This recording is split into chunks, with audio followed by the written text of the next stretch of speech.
Ira POV. Shoot him! Bulong ni Jake sa tenga ko. It wasn't meant for me. It was for his sniper. That was the cue. No! Sigaw ko. Nagpumiglas ako mula sa pagkakahawak niya. Nagawa ko masaktan siya gamit ang ulo ko, pero hindi yun sapat para mabitawan niya ako. He gripped my hair. Everything shifted into slow motion when he managed to put a gun onto my head. I said shoot him! Sigaw ng utos niya. You've been compromised? Saad ni Dark. You! If I can't kill you, I'll make suffer for this woman's death. Nakita ko ang pagdilim ng ekspresyon ni Dark at mabilis niyang pag-angat sa baril niya. Marahas akong itinulak ni Jake. Kasabay ng pagbagsak ko sa lupa ay siya ring pagkalapit niya ng gatilyo. The shoot went off and everything spun. My eyes were blurry and the ground felt like it was sleeping under me. I tried to hold it. Together, tried to breathe. I knew it wasn't me. I wasn't the one who got it hit. Dark! Usal ko. Mabilis na hinanap ng mga mata ko si Dark. Nakahinga ako na maluwag na makita siyang papalapit sa akin. Kasabay ng pagyakap namin sa isa't isa ay ang pagbagsak niya sa bisig ko. I panicked. Fur kick in before I could think. Dark, please. I cried. Walang mapaglagyan ng takot ko dahil sa katawan niyang nanghihingalo sa pagkakayakap ko. Kailangan ko humingi ng tulong. Paulit-ulit akong sumigaw, hoping someone could hear us. Nakita ko ang paglapit sa amin na kung sino, pero masyado nang nanlalabo ang paningin ko para mamukaan kung sino ito.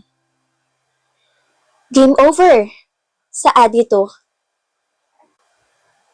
That was the last thing I remember before I blacked out.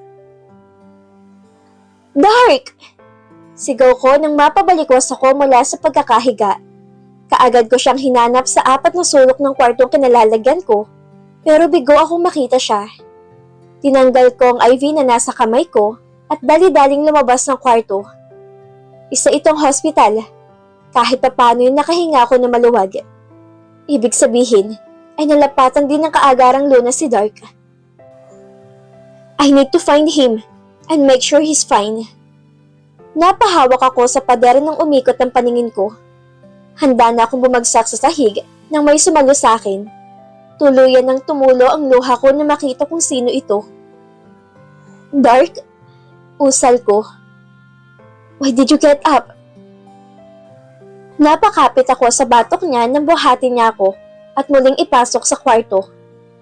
Hindi ako bumitaw sa kanya, kaya naman inupo niya ako sa hita niya at hinayaan akong yakapin siya. Pero nang maalalang may sugat siya, ay doon ako natauhan. You hurt! Tatalon-talon na dapat ako pababa nang ikulong niya ang bewang ko sa mga bisig niya.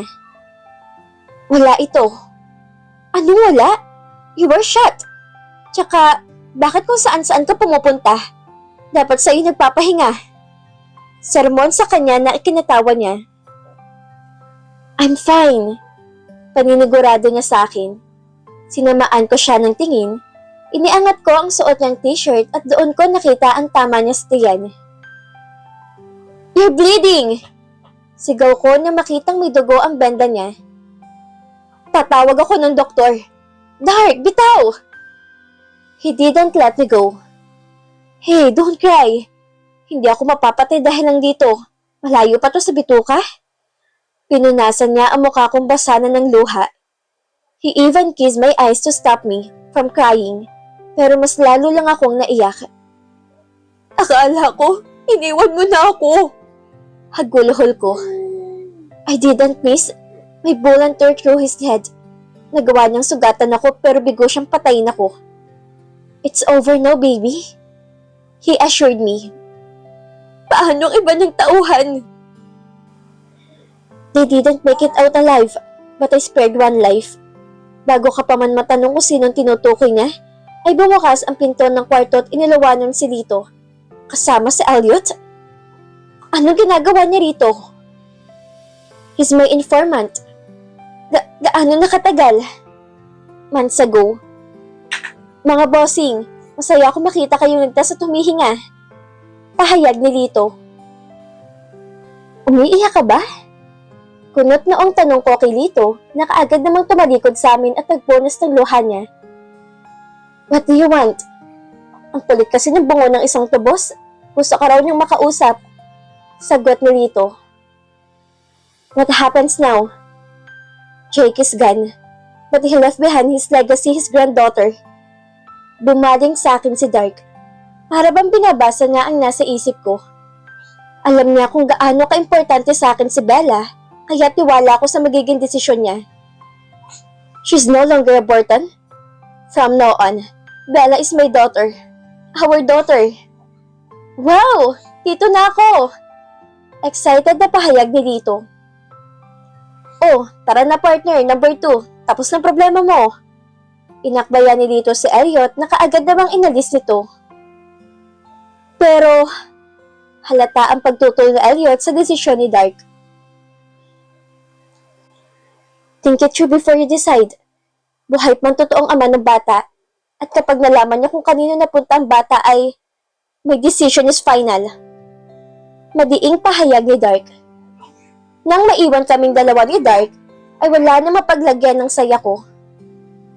What did I do to deserve someone like him? Thank you, Dark. I kiss him. If that's make you feel happy. Pinagmasdan ko ang gwapo niyang mukha. Gusto kong hulihin ang ekspresyon niya kung napipilitan lang ba siya sa desisyon niyang pag-ako kay Bella.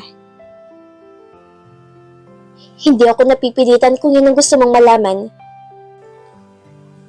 I met Bella after we rescued her, and I'd say she's bubbly, strong-hearted, surprisingly resilient. And yeah, she's a cute one. Madaldal din at bulol. I love her already. Thank you again. Muling pasasalamat ko sa kanya. Patungkol nga pala sa sinabi ni Elliot sa totoong ama ni Bella.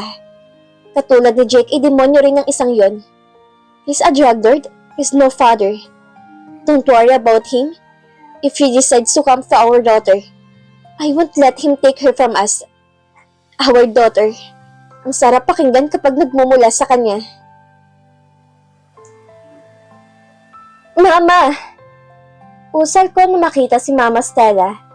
Mabilis akong lumapit sa kanya at tiyakap siya na mahigpit. Ano ko? Maluha-luha niyang tawag sa akin. Paano niyo po nalamang nandito ako?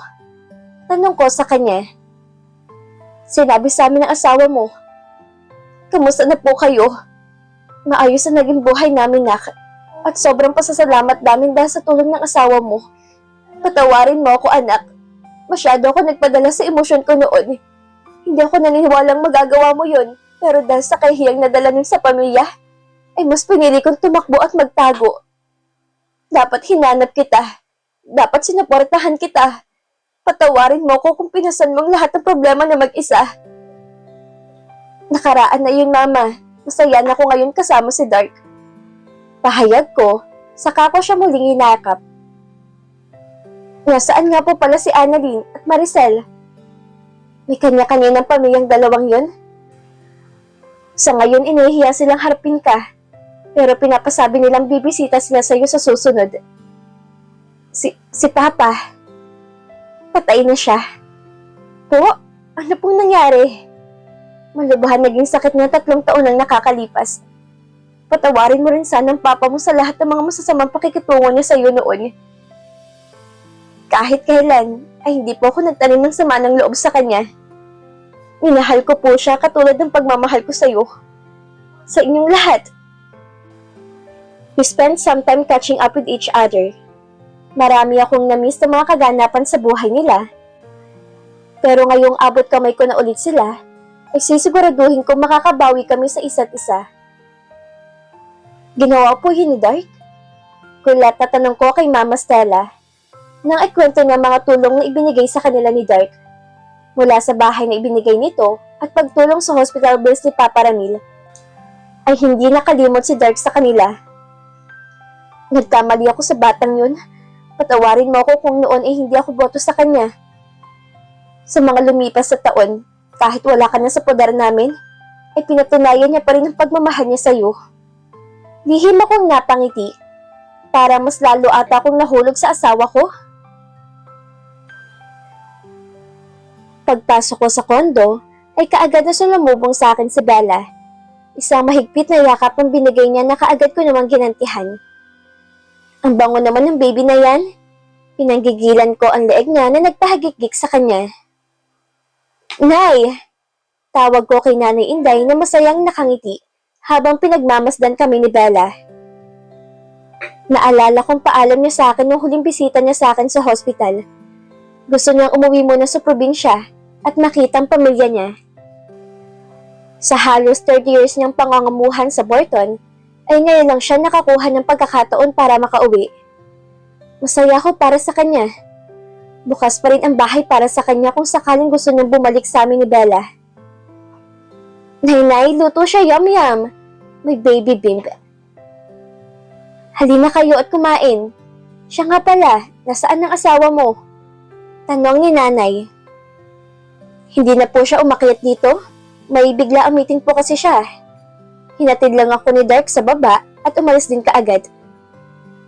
Pakain! Sigaw ni Gonza nakakapasok lang. Sumunod naman sa kanya si Lito na bitbit ang mga gamit ko. This place, this feeling, it's everything. I'm finally home. Nagising ako dahil sa paglundon ng kamang kinahihigaan namin ni Bella. Nakita ko si Dark nakakapalit lang ng pantulog niya bago siya umayos ng higa sa tabi ko. He pulled me close from behind and hugged me tight around the waist. Looks like no love for me tonight. Pabirong pahayag niya. Some other time, baka magising si Bella? Natatawang sagot ko. He kissed my cheeks. Kamusta ang base? Structures still intact. We'll reinforce and implement some upgrades to ensure it's more secure and resistant to any future ambushments. Huwag naman sana mangyari yun ulit. How about Blight? Nalaman ko kasing sugatan to matapos ang gabing yun. Gustuhin ko man siyang bisitahin, ay hindi pa ako pinapayagan ni Dark dahil gusto niya magpagaling muna ako. Lalo na ang tenga kong hanggang ngayon ay wala pa ring pandinig. Maayos ng lagay niya. Pumasok na rin siya kanina. Sagot nito. I think it's time we move to a bigger house. I want her to have a playroom and her own bedroom. This place just isn't enough anymore. Natawa ko na makita ang mga laruang nagkalat sa kwarto namin. Bakit ba kasi ang dami mong biniling laruan kay Bella? Para ka nagtayo ng sarili mong toy store sa ginawa mo? Is it too much? Hindi ko kasi alam kung anong laro ang gusto niya, kaya binili ko na lahat ng pwede niya magustuhan. There's no need to try so hard. She already loves you. Probably more than you know. You think so? Sa ilang pagbisita ni Bella sa hospital, nakita ko kung gaano siya kasaya kapag yakap at buhat-buhat siya ni Dark. She enjoyed his company. Ito ang unang beses na may lalaki sa buhay niya na nagbigay atensyon sa kanya. Kaya alam kong mas lalo pa siya matutuwa kapag ibinigay namin ang balitang kami na magiging magulang niya. She's 3, but she's smart. My baby smart. Alam ko yun, dahil ako nagpalaki sa kanya. Love is not about blood. This child in my arms gave me hope, and that's more than enough reason to love her deeply. I'm going to fix the papers and make it official. I want her to know she's truly mine. But she's ours. Epilogue. Dark's point of view. Ilang sunod-sunod na sipa sa sikmurang natanggap ko mula sa mga taong may hawak ngayon sa akin. Rinig ko ang malalakas silang tawanan habang aliw na aliw sa ginagawa nila. My eyes were blindfolded and my hands and feet were tied, so I couldn't do anything but endure their attacks. Tama na yan, ipasok niyo na yun sa van na makaalis na tayo. Seems like he's the one in charge. Halos mapasubsob ako sa loob ng van dahil sa mararahas silang pagtulak sa akin. Napadura ako ng malasahan ng dugo mula sa bibig ko. They're not going to make it so easy to me. That old man has his own dirty ways. Hindi ko akalaing mabubutasan niyang security ng Black Squadron at ng Oxford. I've got to admit, that was something. But as the leader of the groups, he actually think this pathetic little stunt's gonna take me down? He's gonna have to be tougher than that, if he even wants a chance. If it's not a kidnap for ransom, then the real goal is to kill me, to hurt me, and destroy my family. But I'm through with this. Hindi na bago sa akin ang mga ganitong banta sa buhay ko. Simula pagkabatay, ilang kidnapping nang naranasan ko.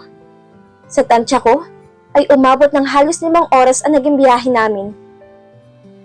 Magkano kayang nakuha nila para gawin ang bagay na to? Hindi ba nila alam na kamatayan na magiging hato nito sa kanila? Gising na, prinsesa! The air around smelled like grass, dirt, and wood. That was the first thing I noticed when they opened the car door. As soon as my feet touched the ground, I realized we were in a remote area. Welcome sa libingan mo, Balbon? Biro ng isa. May ilan sa mga kasama niya ang tumawa. The light hit my eyes after he took off my blindfold, and it almost blinded me. I'd been in the dark for hours, so it took a while for my eyes to adjust and see where I was. Itinutok ng isang lalaki ang nguso ng baril niya sa likod ng ulo ko. Lakad! Utos nito. Hindi nga ako nagkamali. Nasa isang remote area kami. Panibagong listahan na naman to ng mga lugar kung saan ako dinala ng mga kidnappers ko. Kung dati ay madalas sa mga abandonadong lugar, warehouse, cargo o mansyon, ngayon ay sa bundok naman. Sinundan ko sila hanggang sa makarating kami sa isang baro-baro. Maliit lang ito. Butas ang mga dingding at bubong na gawa sa anahaw. Alam mo naman na siguro na hindi lang ito for ransom. Panimula nang sa tingin ko'y leader nila ang misyong to. I already knew. The Bartons want revenge for the death of his beloved mistress. Nakakatawa. Nagawa niyang patay ng sarili niyang asawa. Pero kung makapaghiganti siya para sa kabit niya, ay mas todo pa. They deserve it. Bata pa lang ako ay naiintindihan ko ng galit na ibinibigay nila sa pamilya ko. Hindi lang kapatid kong kinuha nila sa akin, kundi pati na rin isa pang pamilya na malapit sa amin, ang mga Santiago. Ano pre, pasubugin ko na bang bungo ng gagong to? Mayabang na tanong na lalaking kulay pula ang buhok. Para siyang manok na panabong sa style ng buhok niya. Kung kasama ko si Frank, ay siguradong sunod-sunod ang pangungot niya ang lalabas sa bibig nito. Yung bungo mong sasabog kapag hindi naabutan ni bossing na buhay ang lalaking yan. Siyempre, may litanya pa yun bago patayin yan. It seems I'm expecting a guest. While waiting to see my visitor will be, I had plenty of time to go over different ideas and plans in my head, trying to figure out the best way to escape from his place. Nasa 8 hanggang 10 katao ang tansya kong nakabantay sa akin. Kada kalahating oras ay nagpapalitan 3 para kasama ko sa loob, habang iba naman ay nasa labas na kabantay. The rest, hindi ko na alam kung nasaan. Maaaring nagsusugal o umiinom para patayin ng oras nila. I need to go to the bathroom. Ano daw?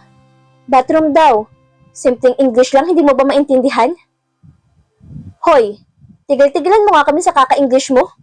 Kung naiihi ka, ay dyan sa kinatatayuan mo.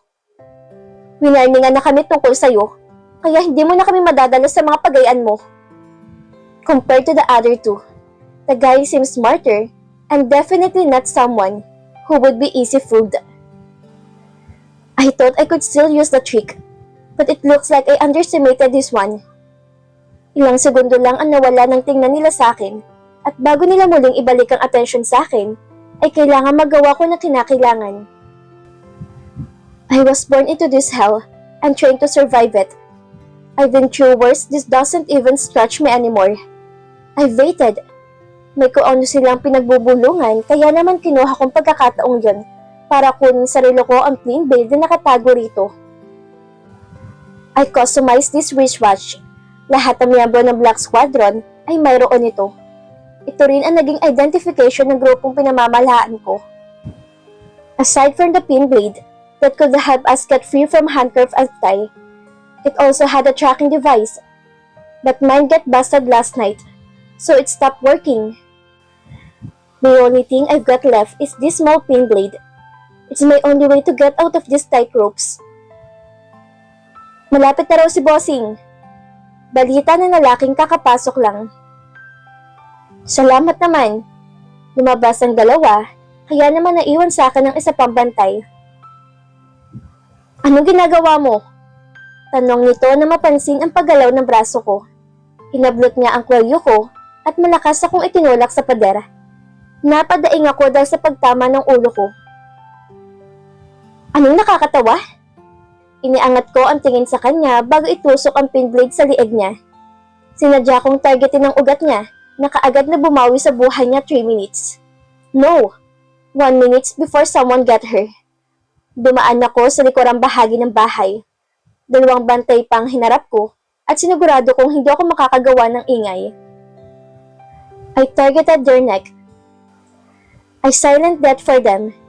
That's how I escaped and met his nosy and loud girl for a small village called Barangay Datong Ermita. At dito na po nagtatapos ang kabanata ng ating kwento. Muli niyo po akong samahan sa mga susunod na kabanata na ibabahagi ko sa inyo. Maraming salamat po at ingat po tayong lahat.